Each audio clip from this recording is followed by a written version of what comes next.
നമസ്കാരം. ഇന്ന് നമുക്ക് സുൽത്താൻസ് ബാറ്ററിയെക്കുറിച്ച് പറഞ്ഞാലോ? സുൽത്താൻസ് ബാറ്ററിയോ? സുൽത്താൻ ബത്തേരി എന്ന് കേട്ടിട്ടുണ്ട്.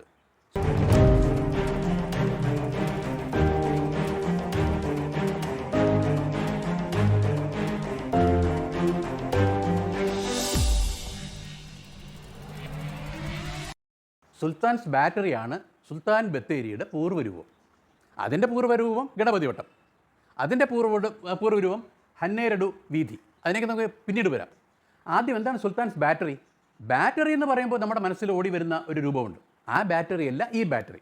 സുൽത്താൻസ് ബാറ്ററിയിലെ ബാറ്ററി എന്നാൽ പടക്കോപ്പുകൾ, പീരങ്കികൾ, തോക്കുകൾ ഇതൊക്കെ സൂക്ഷിക്കുന്ന ഒരു എന്താ പറയുക സ്റ്റാൻഡോ അല്ലെങ്കിൽ ഒരു സ്റ്റോറോ അങ്ങനെ ഒരു ഇടമാണ് ഈ സുൽത്താൻസ് ബാറ്ററിയിലെ ബാറ്ററി. താമരശ്ശേരി ചുരമിറങ്ങി പണ്ട് ടിപ്പു കേരളത്തേക്ക് പുറപ്പെടുമ്പോൾ തന്ത്രപ്രധാനമായ ഒരു ഇടം തേടുകയായിരുന്നു. അങ്ങനെ വയനാട് ചുരം ഇറങ്ങി വന്നപ്പോഴാണ് ഈ ഗണപതി വട്ടം എന്നൊരു പ്രദേശം പുള്ളിയുടെ ശ്രദ്ധയിൽപ്പെട്ടത്. ഗണപതി വട്ടത്തിൽ പണ്ടൊരു ഗണപതി അമ്പലമുണ്ട്, അതേപോലെ ഒരു മനോഹരമായ ജൈനക്ഷേത്രമുണ്ട്. ഈ മനോഹരമായ ജൈനക്ഷേത്രം എന്ന് പറഞ്ഞാൽ നൂറ്റാണ്ടുകൾക്ക് മുൻപുള്ള ഒരു ജൈനക്ഷേത്രമാണ്. അതിമനോഹരം എന്ന് മാത്രമല്ല, അതിൻ്റെ കൺസ്ട്രക്ഷൻ, അതിൻ്റെ ഘടന എന്ന് പറയുന്നത് നമ്മുടെ സാധാരണ കേരളീയ വാസ്തുശില്പ രീതികളെല്ലാം അല്ല. കേരളീയ വാസ്തുശില്പം അനുസരിച്ചാണെങ്കിൽ തടി ഉണ്ടാവണമല്ലോ. ഈ അമ്പലത്തിൽ അല്ലെങ്കിൽ ഈ ജൈനമത ക്ഷേത്രത്തിൽ തടിയില്ല. വെറും ശിലകളും കരിങ്കൽ പാളികളും കൊണ്ട് നിർമ്മിക്കപ്പെട്ട ഒരു മനോഹരമായ ഒരു വലിയൊരു കാമ്പൗണ്ടൊക്കെ ഉള്ള ഒരിടം. ടിപ്പു സുൽത്താന് തോന്നി തനിക്ക് ആയുധങ്ങൾ സൂക്ഷിക്കാനുള്ള ഇടം ഈ ജൈന ക്ഷേത്രത്തിൻ്റെ പരിസരമാണ്. അപ്പോൾ സുൽത്താൻസ് ബാറ്ററി അവിടെ സ്ഥാപിച്ച് കഴിഞ്ഞ് ടിപ്പുവിൻ്റെ പടയോട്ടം കഴിഞ്ഞിട്ട് ബ്രിട്ടീഷുകാർ ആ പ്രദേശത്തിന് സുൽത്താൻസ് ബാറ്ററി എന്ന് പേരിട്ടു. പിന്നീടത് ക്രമേണ ലോപിച്ച് സുൽത്താൻ ബത്തേരിയായി. പക്ഷേ അതിനു മുമ്പ് ഈ പ്രദേശം, നേരത്തെ ഞാൻ സൂചിപ്പിച്ചല്ലോ, ജൈനമത ക്ഷേത്രം. ഈ ജൈനക്ഷേത്രത്തിൻ്റെ പരിസരം, ജൈനമത ക്ഷേത്രം ഉണ്ടായിരുന്നത് നൂറ്റാണ്ടുകൾ മുൻപാണെന്ന് ഞാൻ നേരത്തെ സൂചിപ്പിച്ചു. അവിടെ 12 വീഥികൾ ചേർന്ന ഒരു ഭാഗമുണ്ടായിരുന്നു. ആ 12 വീഥികൾ ചേർന്ന ഭാഗത്തിന് ഹനേരഡ് വീഥി എന്നായിരുന്നു പേര്. ആ ഹനേരഡ് വീഥിയാണ് പിന്നീട് ഗണപതി വട്ടമായി, പിന്നീട് സുൽത്താൻസ് ബാറ്ററിയായി, പിന്നീട് സുൽത്താൻ ബത്തേരിയായി. നമുക്ക് അതിലേക്ക് വരുന്നതിന് മുൻപ് ഈ സുൽത്താൻസ് ബാറ്ററി എന്ന പേരിലുള്ള അല്ലെങ്കിൽ സുൽത്താൻ ബത്തേരിയിലുള്ള ബാറ്ററിയെക്കുറിച്ചാണ് നമ്മൾ ഇതുവരെ പറഞ്ഞത്. ഇനി നമുക്ക് ആ പദത്തിലെ സുൽത്താൻ അതിനെക്കുറിച്ച് നോക്കാം. ഓക്കെ, ഇത് പറയുമ്പോൾ ഒരു കാര്യം സൂചിപ്പിക്കാതെ പോകുന്നത് ശരിയല്ല. സുൽത്താൻ ബത്തേരിയെ പഴയ ഗണപതി വട്ടമാക്കണം എന്ന് പറഞ്ഞുകൊണ്ടൊരു വിവാദം ഈ അടുത്ത കാലത്ത് പൊട്ടിപ്പുറപ്പെട്ടു. നമ്മൾ ആ വിവാദത്തിലേക്കൊന്നും പോകുന്നില്ല, ഒരു പക്ഷവും പിടിക്കുന്നുമില്ല. നമുക്ക് വീണ്ടും സുൽത്താൻ ബത്തേരിയിലെ സുൽത്താനെക്കുറിച്ച് തന്നെ പറയാം. ആരായിരുന്നു സുൽത്താൻ എന്ന് പ്രത്യേകിച്ച് പറയേണ്ട, ടിപ്പു സുൽത്താൻ. എന്നും വിവാദങ്ങളുടെ തോഴനായിരുന്നു ടിപ്പു സുൽത്താൻ. അടുത്ത കാലത്ത് കർണാടകത്തിലെ രാഷ്ട്രീയ പാർട്ടികൾ ഈ ടിപ്പു സുൽത്താൻ്റെ പേര് പറഞ്ഞ് 2 ചേരിയായി മാറി നിന്ന് യുദ്ധം ചെയ്ത് നമ്മൾ കേട്ട് കാണും, വായിച്ചു കാണും. Pro Tipu and anti Tipu. എന്താണ് ഈ ടിപ്പുവിനെക്കുറിച്ച് പറയുന്ന നെഗറ്റീവ്സ്? അതിനെക്കുറിച്ച് നമുക്ക് ആദ്യം ഒന്ന് പരിശോധിക്കാം. ടിപ്പുവിനെക്കുറിച്ച് പറയുന്ന പ്രധാനപ്പെട്ട ചില ആരോപണങ്ങളിൽ ഒന്ന്, സാമൂതിരിയെ ആക്രമിച്ചു, സാമൂതിരിയുടെ കുടുംബാംഗങ്ങൾ പലായനം ചെയ്തു, സാമൂതിരി അവസാനം കൊട്ടാരം തീ കൊളുത്തി സ്വയം ആത്മഹത്യ ചെയ്തു. ഒന്ന്. ക്രിസ്ത്യാനികളെയും ഹിന്ദുക്കളെയും നിർബന്ധിതമായി മതപരിവർത്തനത്തിന് വിധേയരാക്കി. അനേകം ക്ഷേത്രങ്ങൾ തകർത്തു, കൊള്ളയടിച്ചു. ടിപ്പു ഒരു മതഭ്രാന്തനായിരുന്നു. ഇടതുപക്ഷ ബുദ്ധിജീവികളും ചരിത്രകാരന്മാരും ടിപ്പുവിന് ഒരു വീരനായകൻ്റെ പരിവേഷം കൊടുക്കാൻ കിണഞ്ഞ് പരിശ്രമിക്കുന്നു. ഇതൊക്കെയാണ് തീവ്ര ഹിന്ദുത്വവാദികളുടെ ആരോപണങ്ങൾ. മറുവശത്ത് ഈ ചരിത്രകാരന്മാരും മറ്റുള്ളവരും ടിപ്പുവിന് അനുകൂലമായിട്ട് പറയുന്ന, അതായത് പ്രോ ടിപ്പു പറയുന്ന എന്തൊക്കെയാണ് അത് നമുക്കൊന്ന് നോക്കാം. നേരത്തെ പറഞ്ഞ ആരോപണത്തിൽ സാമൂതിരിയെക്കുറിച്ച് സൂചിപ്പിച്ചു. പണ്ട് സാമൂതിരിയും ടിപ്പുവും തമ്മിൽ വർഷങ്ങൾക്ക് മുമ്പൊരു ഉടമ്പടി ഉണ്ടായിരുന്നു. കുറച്ച് ഫൈനാൻഷ്യൽ ട്രാൻസാക്ഷൻ. പൈസ കൊടുക്കാമെന്ന് സാമൂതിരി ഏറ്റിരുന്നു. സാമൂതിരി കൊടുത്തില്ല, പറ്റിച്ചു. സ്വാഭാവികമായിട്ടും രാജാവല്ലേ, ദേഷ്യം വന്നു. ടിപ്പു രോഷാകുലനായി. ടിപ്പു എന്തു ചെയ്തു? ആക്രമിക്കാൻ തീരുമാനിച്ചു. ടിപ്പുവിൻ്റെ വരവ് മണത്തെറിഞ്ഞ സാമൂതിരി തൻ്റെ കുടുംബാംഗങ്ങളെ സേഫായി മറ്റ് സ്ഥലങ്ങളിലേക്ക് മാറ്റി. എന്നിട്ട് ടിപ്പുവിനെ എതിർക്കാൻ തയ്യാറായി നിന്നപ്പോൾ യുദ്ധത്തിൽ സ്വാഭാവികമായിട്ടും സാമൂതിരി പരാജയത്തിൻ്റെ കയ്പുനീര് അറിഞ്ഞപ്പോൾ മറ്റു മാർഗമില്ലാതെ സാമൂതിരി കൊട്ടാരം തീ കൊളുത്തി അതിൽ ആത്മഹത്യ ചെയ്തു. ഇതാണ് സാമൂതിരിയെക്കുറിച്ച് പറയുന്നൊരു കാര്യം. ഹിന്ദു ക്ഷേത്രങ്ങൾ തകർത്തു, കൊള്ളയടിച്ചു എന്നാണ് പറയുന്ന മറ്റൊരാരോപണം. ഹിന്ദു ക്ഷേത്രങ്ങൾ തകർക്കുക അല്ലെങ്കിൽ മതഭ്രാന്ത് മൂലം ഹിന്ദുക്കളെ ആക്രമിക്കുക എന്നതായിരുന്നു ടിപ്പുവിൻ്റെ ലക്ഷ്യമെങ്കിൽ, ഇത് ഞാൻ പറയുന്നതല്ല, പ്രോ ടിപ്പുവിന് അനുകൂലമായി പറയുന്ന ചരിത്രകാരന്മാരുടെ വെർഷനാണ്. അങ്ങനെ ഹിന്ദുക്കൾക്കെതിരായിരുന്നു ടിപ്പുവെങ്കിൽ ടിപ്പുവിൻ്റെ തലസ്ഥാനമായ ശ്രീരംഗപട്ടണത്തിനകത്തുണ്ടായിരുന്ന ശ്രീരംഗസ്വാമി ക്ഷേത്രമല്ലേ ആദ്യം തകർക്കേണ്ടത്?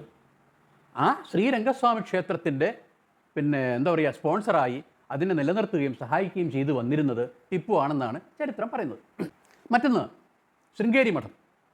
ശൃംഗേരി മഠത്തിനെ ആക്രമിച്ച് അവിടെയുള്ള ശാരദാദേവി പ്രതിമയെ, സ്വർണ്ണപ്രതിമയാണ്, കൊള്ളയടിച്ചുകൊണ്ട് പോയത് മറാത്തികളായിരുന്നു. ഈ മഹാരാഷ്ട്രക്കാർ എന്ന് പറഞ്ഞാൽ ഹിന്ദു വിഭാഗത്തിൽപ്പെടുന്നവരാണല്ലോ. അവർ ശൃംഗേരി മഠം ആക്രമിച്ചപ്പോൾ ശൃംഗേരി മഠത്തിൻ്റെ സംരക്ഷകനായി വന്നത് ടിപ്പു ആയിരുന്നു. എന്നിട്ട് ശൃംഗേരി മഠത്തിന് ആവശ്യമായ സഹായം നൽകുകയും ശൃംഗേരി മഠത്തിൻ്റെ നഷ്ടപ്പെട്ടു പോയ പ്രതിമ അവിടെ വീണ്ടും പുനർനിർമ്മിക്കാനുള്ള സാമ്പത്തിക സഹായങ്ങൾ നൽകുകയും ചെയ്തു എന്നാണ് ചരിത്രം രേഖപ്പെടുത്തിയിരിക്കുന്നത്. ഈ ടിപ്പുവിന് ഹിന്ദുക്കളോട് കടുത്ത ശത്രുത ഉണ്ടായിരുന്നു എന്നാണല്ലോ പറയുന്നത്. ടിപ്പുവിൻ്റെ ഭരണത്തിലെ പ്രധാനപ്പെട്ട സഹായികൾ, അതായത് ടോപ്പ്, നമ്മൾ ഈ പറഞ്ഞ ഹൈക്കമാൻഡ്, പോളിറ്റ് ബ്യൂറോ എന്നൊക്കെ പറയുന്ന ആ കാറ്റഗറിയിൽ വരുന്ന ടിപ്പുവിൻ്റെ സഹായികൾ ആരൊക്കെ ആയിരുന്നു നോക്കാം. അതൊക്കെ ഹിന്ദുക്കളായിരുന്നു. ആരൊക്കെ? ധനകാര്യമന്ത്രി പൂർണ്ണയ്യ, സെക്രട്ടറി ലാല, കുതിരപ്പടത്തലവൻ ഹരിസിംഗ്, വിദേശകാര്യമന്ത്രി ശ്രീനിവാസ്, ഈ ബ്രിട്ടീഷുകാരുമായിട്ട് എഴുത്തുകുത്ത് നടത്താൻ വേണ്ടി ചുമതലപ്പെട്ടിരുന്ന നരസയ്യ, കൃഷ്ണയ്യ എന്നിവരൊക്കെ ഹിന്ദുക്കളായിരുന്നു. ടിപ്പുവിനെ വർഗീയവാദിയാക്കി ചിത്രീകരിക്കുന്നതിൽ ബ്രിട്ടീഷുകാർക്ക് ഒരു ഹിഡൻ അജണ്ട ഉണ്ടായിരുന്നു എന്നാണ് റോമില താപ്പറും ഇർഫാൻ ഹബീബും ഒക്കെ അഭിപ്രായപ്പെട്ടിരിക്കുന്നത്. എന്തുകൊണ്ടാണ് ടിപ്പുവിനെ ഇങ്ങനെ ഒരു മതഭ്രാന്തനാക്കി ചിത്രീകരിക്കാൻ ബ്രിട്ടീഷുകാർക്ക് ഒരു താല്പര്യം തോന്നിയത് എന്ന് നമ്മൾ ചികഞ്ഞു ചെല്ലുമ്പോൾ മനസ്സിലാവുന്നൊരു കാര്യമുണ്ട്. ജനാധിപത്യത്തിൻ്റെ അപ്പോസ്തലന്മാരായിരുന്നല്ലോ ബ്രിട്ടീഷുകാർ, അങ്ങനെയാണ് അവരെ അവകാശപ്പെടുന്നത്. അപ്പോൾ അങ്ങനെ ഒരു ജനാധിപത്യ രാജ്യത്തിൽ നിന്നും ഇന്ത്യയിലേക്ക് വന്ന് ഈസ്റ്റ് ഇന്ത്യ കമ്പനി ഭരണം നടത്തുമ്പോൾ ആ ഭരണം നടത്തുന്ന വേളയിൽ ഇവിടുത്തെ രാജാവ് അവർക്കെതിരായിട്ട് വന്നാൽ ആ രാജാവിനെ ഒന്ന് താറടിച്ച് കാണിക്കുന്നത് അവരുടെ ഒരു ആവശ്യമായിരുന്നു. It was a hidden agenda. William ലോഗൻ്റെ മലബാർ മാനുവലിൽ ഇതേക്കുറിച്ച് വളരെ വിശദമായി പ്രതിപാദിക്കുന്നുണ്ട്. നായർ പടയാളികളോട് ടിപ്പു അതിക്രൂരമായിട്ട് പെരുമാറിയത് തൻ്റെ ജാതിഭ്രാന്തി കൊണ്ടായിരുന്നെന്ന് വില്യം ലോഗനും മാത്യൂസും ഒക്കെ അഭിപ്രായപ്പെട്ടിട്ടുണ്ട്. അത് ഞാൻ നേരത്തെ പറഞ്ഞ കാരണമാണ്. കാരണം ഇങ്ങനെ ഇത്ര ശക്തനായ ഒരു ഭരണാധികാരി ഇന്ത്യയിൽ നിന്നും ഇങ്ങനെ ഉയർന്നു വരുന്നത് ബ്രിട്ടീഷുകാർക്ക് സഹിക്കുമായിരുന്നില്ല. എങ്ങനെയെങ്കിലും പരാജയപ്പെടുത്തണം. വേറൊരു കഥയുണ്ട്. ഒരു ബ്രിട്ടീഷ് സായിപ്പ് ദുബായിൽ കച്ചവടത്തിന് അന്നത്തെ കാലത്ത് പോയപ്പോൾ അവിടുത്തെ ദുബായ് ഭരണാധികാരികൾ അവിടെ പരിശോധിച്ചപ്പോൾ ഈ സായിപ്പിന് മനസ്സിലായെന്ന് വെച്ചാൽ ഒരു കാരണവശാലും ബ്രിട്ടീഷുകാർക്ക് അവിടെ കട തുറക്കാൻ പറ്റില്ല. കാരണം എന്താണ്? ടിപ്പുവിൻ്റെ സാധനങ്ങളാണ്, കുരുമുളകും ഏലവും മറ്റ് സുഗന്ധദ്രവ്യങ്ങളൊക്കെ ടിപ്പുവുമായിട്ട് അവിടെ അറേബ്യൻ കൺട്രീസിലൊക്കെ ട്രാൻസാക്ഷൻ നടക്കുന്നുണ്ട്. അതിനെ തകിടം മറിക്കണമെങ്കിൽ, അതിനെ ഇല്ലാതാക്കണമെങ്കിൽ ടിപ്പു ഇല്ലാതായാൽ മാത്രമേ ബ്രിട്ടീഷുകാർക്ക് തങ്ങളുടെ അധീശത്വം നിലനിർത്താൻ കഴിയുമായിരുന്നുള്ളൂ എന്നതായിരുന്നു അവരുടെ ഹിഡൻ അജണ്ട. അതിനു വേണ്ടിയിട്ടാണ് ടിപ്പുവിനെ ഇങ്ങനെ ഒരു ജാതിഭ്രാന്തനാക്കി പല സ്ഥലത്തും അവർ കോട്ട് ചെയ്ത് പോയത്. നായർ പ്രഭുക്കന്മാരോട് ടിപ്പുവിന് ഒരു അമർഷം ഉണ്ടായിരുന്നതായി ചില ചരിത്ര ഭാഗങ്ങളിൽ കാണുന്നുണ്ട്. അതിനൊരു കാരണം നമുക്ക് ഇങ്ങനെ വ്യാഖ്യാനിച്ചെടുക്കാം. എങ്ങനെ? ഒരു കഥയാണ്. ഹൈദറിൻ്റെ കാലം. ഹൈദർ ചിറക്കൽ രാജവംശത്തിൽ നിന്നും ഒരു യുവാവിനെ ദത്തെടുക്കുന്നു. അയാളുടെ അഭൗമമായ ആകാര സൗഷ്ഠവവും ബുദ്ധിവൈഭവവും ധൈര്യവും ഒക്കെ കണക്കിലെടുത്തുകൊണ്ട് ഈ ഹൈദറിന് ഈ യുവാവിനോട് വല്ലാത്ത ഒരു അടുപ്പം തോന്നി. അയാളുടെ പേര് കമ്മാരൻ ആണെന്നാണ് ചില ചരിത്രരേഖകൾ കാണുന്നത്. ഉദാഹരണം, വാണിദാസ് ഇളയാവൂർ തൻ്റെ ആഖ്യായികളിൽ ഇയാളെക്കുറിച്ചൊരു കഥ മെനഞ്ഞെടുത്തിട്ടുണ്ട്. നമ്മൾ അതിലേക്ക് പോകുന്നില്ല. കമ്മാരൻ ഹൈദർ ദത്തെടുത്തതിന് ശേഷം അയാളുടെ പേര് ഷെയ്ഖ് അയാസ് ഖാൻ എന്നാക്കി മാറ്റി.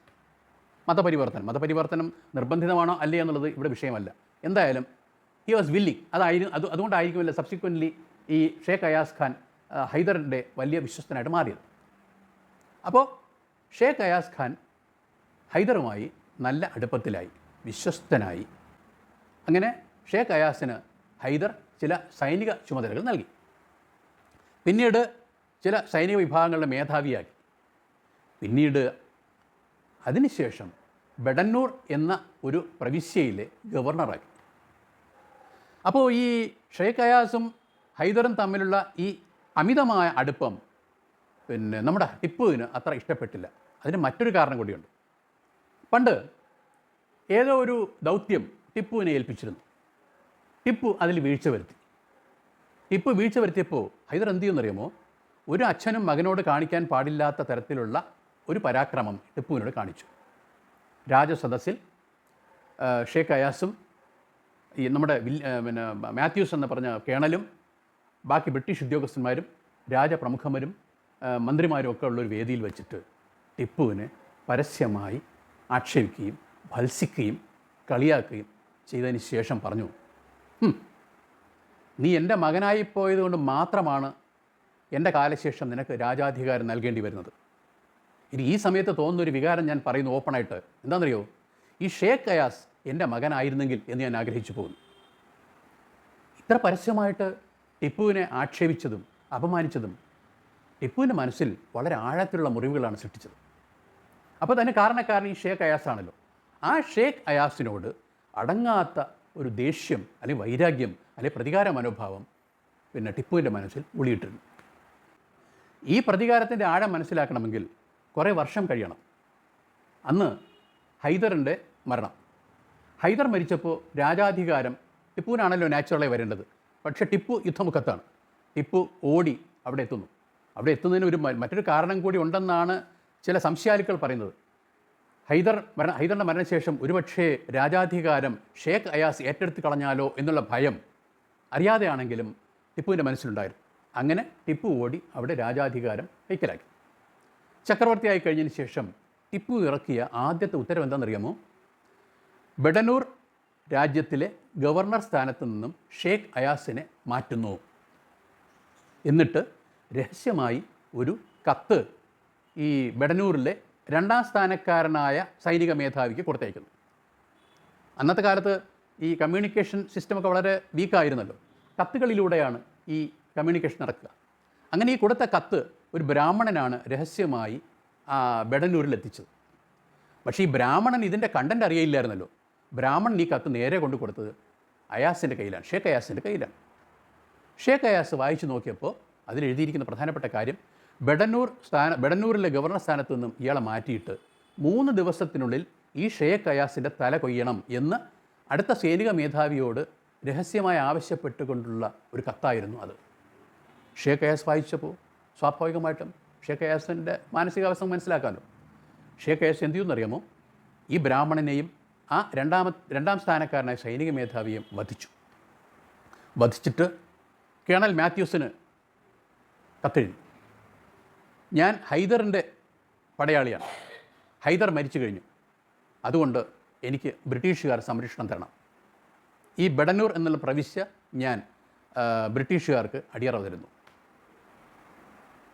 ഇതറിഞ്ഞ ടിപ്പു കോപാകുലനായി.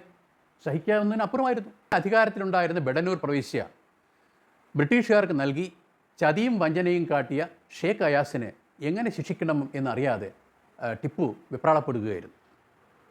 പിന്നീട് പല ശ്രീരംഗപട്ടണം സന്ധിയുടെ ഭാഗമായിട്ട് നടന്ന ഒരു സന്ധി സംഭാഷണത്തിനിടയിൽ തടവുകാരെ വിട്ടയക്കണം എന്ന് പറഞ്ഞ കൂട്ടത്തിലുള്ള ഒരു ക്ലാസ് എനിക്ക് ഷേഖ് അയാസിനെ തിരിച്ചു തരണം എന്നാണ് ബ്രിട്ടീഷുകാരോട് ടിപ്പു ആവശ്യപ്പെട്ടത്.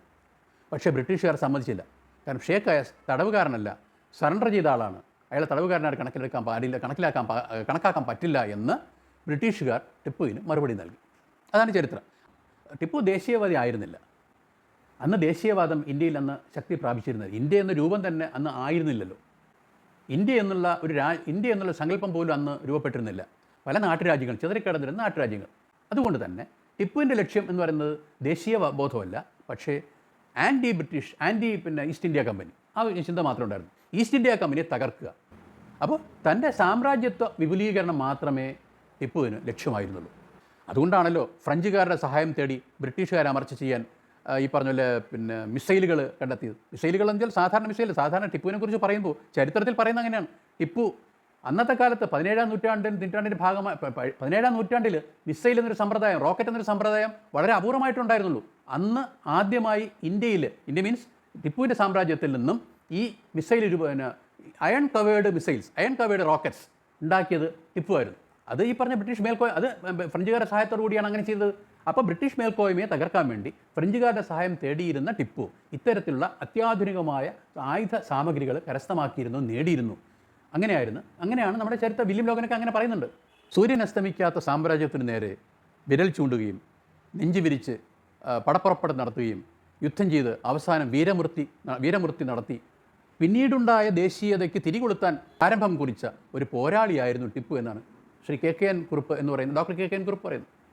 റോമില താപ്പറും ഇർഫാൻ ഹബീബും കീർമാണിയും ഒക്കെ ഇത് തന്നെയാണ് ആവർത്തിക്കുന്നത്, ഇത് തന്നെയാണ് പറഞ്ഞത്. നമുക്ക് ഇത്തരത്തിലുള്ള ചരിത്ര ലിഖിതങ്ങൾ നമുക്ക് അതേപോലെ മുഖവിലേക്ക് എടുക്കാം. ടിപ്പുവിനെക്കുറിച്ചുള്ള ഈ എപ്പിസോഡ് ഇതോടെ പൂർണ്ണമാവുന്നു. നന്ദി, നമസ്കാരം.